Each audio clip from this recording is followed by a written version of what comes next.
Good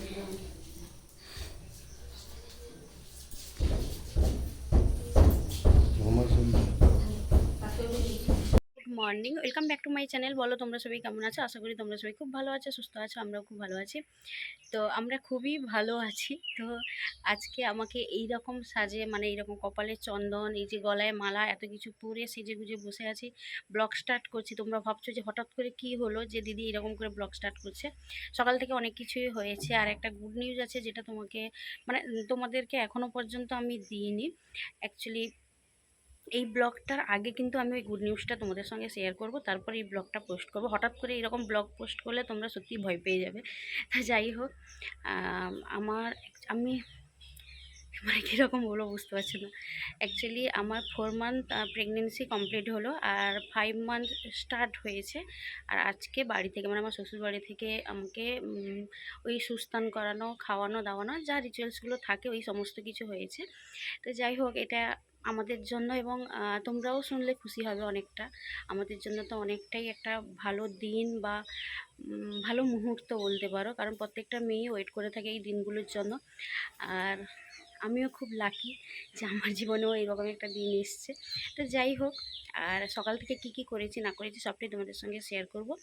এরপরে তোমরা সকাল থেকে কি কি হয়েছে, অবশ্যই কি কি করেছি সবটাই তোমরা দেখো এখন।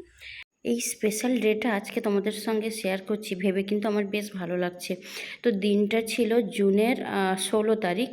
তো ওই দিন আমার 4 মান্থ কমপ্লিট হয়ে জাস্ট একটা দিন হয়েছে, মানে 5 মান্থে একটা দিন হয়েছে। তারপরে শাশুড়ি মা মোটামুটি কি ডেট দেখে ওই বলে না শিব সুস্থান করানো, আরও কী কী রিচুয়ালস থাকে, আমি তো সবটা জানি না। তো ওই জন্য হঠাৎ করেই বাড়িতে যাওয়ার জন্য বলেছিল। তো আমি আগের দিন বাড়ি গেছিলাম, তোমরা কিন্তু ব্লগ দেখেছো আমি যে বাড়ি গেছিলাম বা কিছু।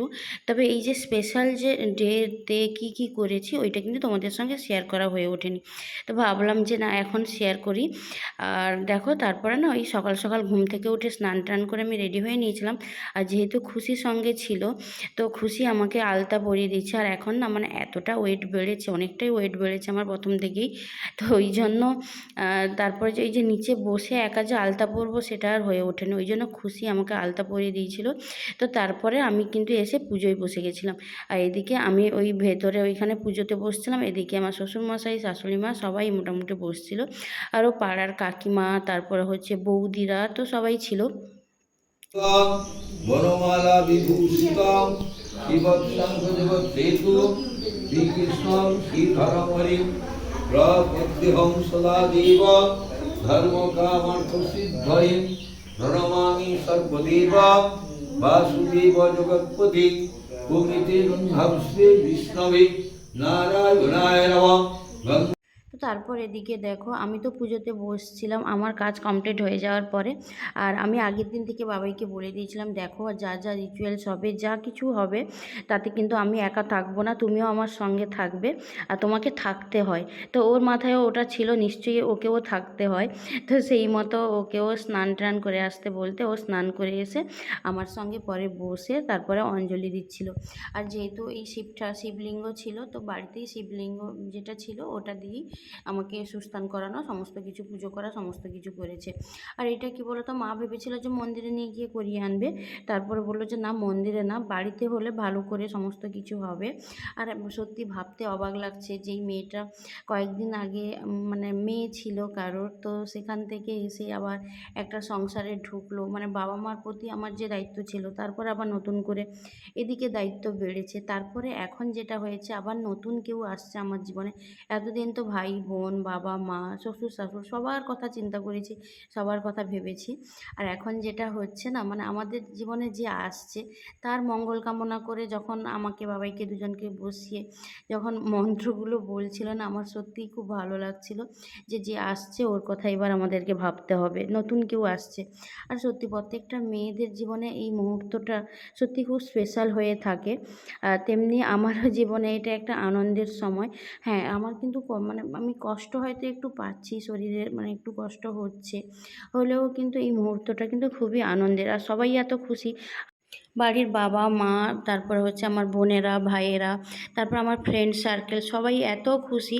ওদের খুশি দেখে মনে হয় যে না, সত্যি আমার জীবনে একটু স্পেশাল কিছু হতে চলেছে। তো যাই হোক, পুজো কমপ্লিট করে তারপরে দেখো আমার দুজনকে বসিয়ে এখানে সবাই আশীর্বাদ করছিল।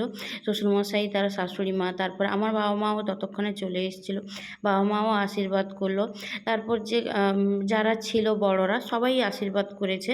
তারপরে ওই সকালবেলা ওই একটু ফল মিষ্টি ওই সবের খাওয়া দাওয়ার ব্যবস্থা করছে। তো যাই হোক, আর এই ব্লগটা আমি শেয়ার করতে পেরে না আমার সত্যিই ভালো লাগছে যে এই মুহূর্তটা আমি এইভাবে ক্যামেরাবন্দি করতে পেরেছি। এটা হয়তো আমি 5 বছর পরে বা পরে আমি দেখতে পারবো যখন ইচ্ছা হবে ইউটিউবের মাধ্যমে। তো যাই হোক, তারপরে দেখো একে একে করে কিন্তু সবাই আশীর্বাদ করছিল। আর আমার না বেশ অন্যরকম ফিল হচ্ছিল। আর আমাকে দেখেছো আমি কীরকম গোলুমোলু হয়ে গেছি, পুরো একদমে ফুলে ফেঁপে। তো যাই হোক, কিছু করার নেই, এই মুহূর্তটাতে না সব কিছু মেনে নিতে হয়, শরীরে যত কষ্ট হোক যাই হোক সমস্ত কিছু মেনে নিতে হয়। তো আমিও সেই রকমভাবে তো কাটিয়ে ফেললাম, 4টা মাস কাটিয়ে ফেলেছি। এখন 5 মান্থ চলছে, মানে আর বলতে বলতে মানে আর 4টা মাস কোনো রকমভাবে কেটে যাবে।